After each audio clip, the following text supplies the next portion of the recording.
Lena izothi kuwe namhlanje imamele into ethethwa ngumuntu enomsindo than into ethethwa ngumuntu xa e-happy kuwe.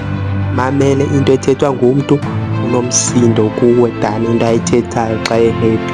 Because laa nto ayithetha xa e-happy means like e-happy, that means zikhona izinto azihayidileyo afuna uzibonakalisa. Umsindo it's something ephuma inside wena. So xa ugubhulula into inside wena, that means yinto onayo okudala unayo all along. So xa uthetha into enomsindo, laa nto leyo ayinodi because ikubonisa, ikuchazela something uba uziva njani, yabo.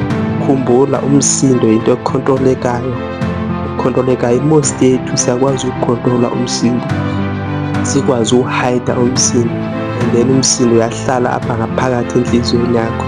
So the moment uncuka laa nto leya, then umntu abuye azoxolisa after into azishilo, uboyazi uba lo mntu lo ezaa nto ebezithetha uyaziminisha, akazithethi kuba esithi unomsindo, uzithetha kuba eziminisha ezaa zinto zizinto ekudala ezifila eza, but kuba e-happy akakwazi ukuzithetha.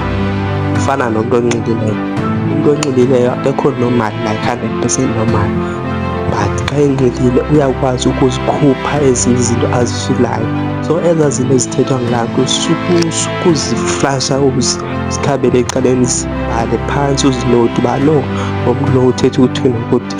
Then uzoyazi uba lo mntu lo akekho umntu ongayikhumbuli into xa enxilile, xa enomsindo asithi uyazisola. No, I don't believe loo nto, ayikho.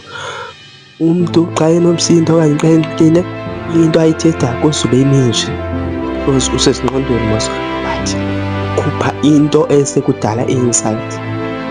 So that is why umsindo ekhontroleka. So be careful into ezithetha, notha izinto ezithethwa ngabantu, nawe be careful into ezithetha ebantwini xa unomsindo because ezo zinto ziyakwenzela ii-enemies.